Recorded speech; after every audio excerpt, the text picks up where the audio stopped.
السلام علیکم ورحمۃ اللہ وبرکاتہ۔ آج ہم ایک ایسی حدیث کے بارے میں ذکر کریں گے جس میں پورے دین کا خلاصہ ہے۔ اس حدیث میں ایمان، اسلام، احسان اور قیامت کب آئے گی، قیامت کی نشانیوں کے بارے میں بتایا گیا ہے۔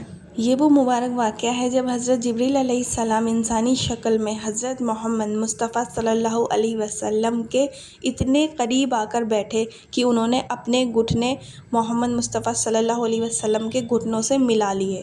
آئیے اس مبارک حدیث کو تفصیل سے سنتے ہیں اور سمجھتے ہیں۔ تو چلیے چلتے ہیں حدیث کی طرف اور شروع کرتے ہیں۔ بسم اللہ الرحمن الرحیم۔ حضرت عمر بن خطاب رضی اللہ تعالیٰ عنہ فرماتے ہیں کہ ایک دن ہم رسول اللہ صلی اللہ علیہ وسلم کی خدمت میں بیٹھے ہوئے تھے کہ اچانک ایک شخص آیا جس کا لباس انتہائی سفید اور بال گہرے سیاہ تھے۔ نہ اس کی حالت سے سفر کے آثار ظاہر تھے کہ جس سے سمجھا جاتا کہ یہ کوئی مسافر شخص ہے، اور نہ ہم میں سے کوئی اس کو پہچانتا تھا جس سے یہ ظاہر ہوتا کہ یہ مدینے کا مقامی ہے۔ بہرحال وہ شخص رسول اللہ صلی اللہ علیہ وسلم کے اتنے قریب آ کر بیٹھا کہ اپنے گھٹنے آپ صلی اللہ علیہ وسلم کے گھٹنوں سے ملا لیے اور اپنے دونوں ہاتھ اپنی دونوں رانوں پر رکھ لیے۔ اس کے بعد اس نے عرض کیا، اے محمد، مجھے بتائیے کہ اسلام کیا ہے؟ رسول اللہ صلی اللہ علیہ وسلم نے ارشاد فرمایا، اسلام کے ارکان میں سے یہ ہے کہ تم دل و زبان سے یہ گواہی دو کہ اللہ تعالیٰ کے سوا کوئی ذات عبادت و بندگی کے لائق نہیں، اور محمد صلی اللہ علیہ وسلم اللہ تعالیٰ کے رسول ہیں۔ نماز ادا کرو، رمضان کے روزے رکھو، اور اگر بیت اللہ کے حج کی طاقت رکھتے ہو تو حج کرو۔ یہ سن کر اس شخص نے کہا، آپ نے سچ فرمایا۔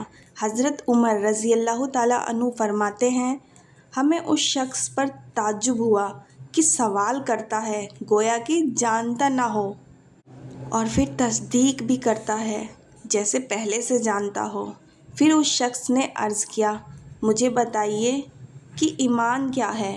آپ صلی اللہ علیہ وسلم نے ارشاد فرمایا، ایمان یہ ہے کہ تم اللہ تعالیٰ کو، ان کے فرشتوں کو، ان کی کتابوں کو، ان کے رسولوں کو اور قیامت کے دن کو دل سے مانو، اور اچھی بری تقدیر پر یقین رکھو۔ اس شخص نے عرض کیا، آپ نے سچ فرمایا۔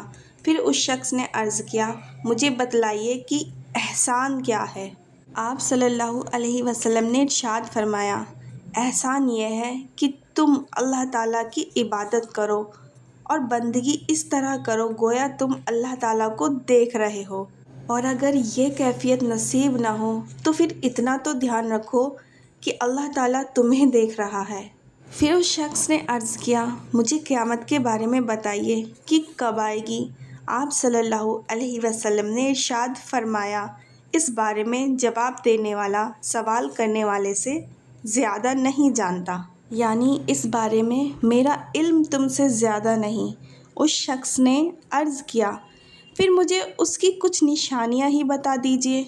آپ صلی اللہ علیہ وسلم نے ارشاد فرمایا، اس کی ایک نشانی یہ ہے کہ باندی اپنی مالکہ کو جنیں گی، اور دوسری نشانی یہ ہے کہ تم دیکھو گے کہ جن کے پاؤں میں جوتا اور جسم پر کپڑا نہیں ہے، فقیر ہیں، بکریاں چرانے والے ہیں، وہ بڑی بڑی عمارتیں بنانے میں ایک دوسرے پر بازی لے جانے کی کوشش کریں گے۔ حضرت عمر رضی اللہ تعالیٰ عنہ فرماتے ہیں کہ وہ شخص چلا گیا، میں نے کچھ دیر توقف کیا اور آنے والے شخص کے بارے میں دریافت نہیں کیا۔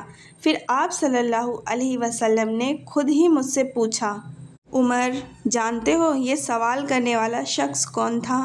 میں نے عرض کیا، اللہ اور اس کے رسول ہی زیادہ جانتے ہیں۔ رسول اللہ صلی اللہ علیہ وسلم نے ارشاد فرمایا، یہ جبریل علیہ السلام تھے جو تمہارے پاس تمہارا دین سکھانے کے لیے آئے تھے۔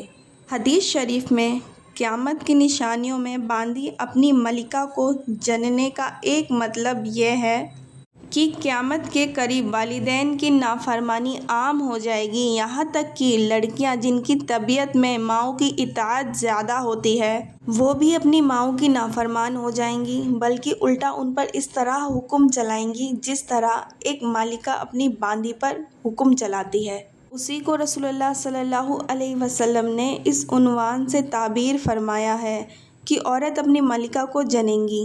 دوسری نشانی کا مطلب یہ ہے کہ قیامت کے قریب مال و دولت ان لوگوں کے ہاتھ میں آ جائے گا جو اس کے اہل نہیں ہوں گے، ان کی دلچسپی اونچے اونچے مکانوں کے بنانے میں ہوگی اور اسی میں ایک دوسرے پر بازی لے جانے کی کوشش کریں گے۔ اگر اس میں کوئی مجھ سے غلطی ہوئی ہے تو اللہ تعالیٰ مجھے معاف کرے اور کہنے سننے سے زیادہ اللہ تعالیٰ عمل کی توفیق عطا فرمائے، آمین۔ السلام علیکم ورحمۃ اللہ وبرکاتہ۔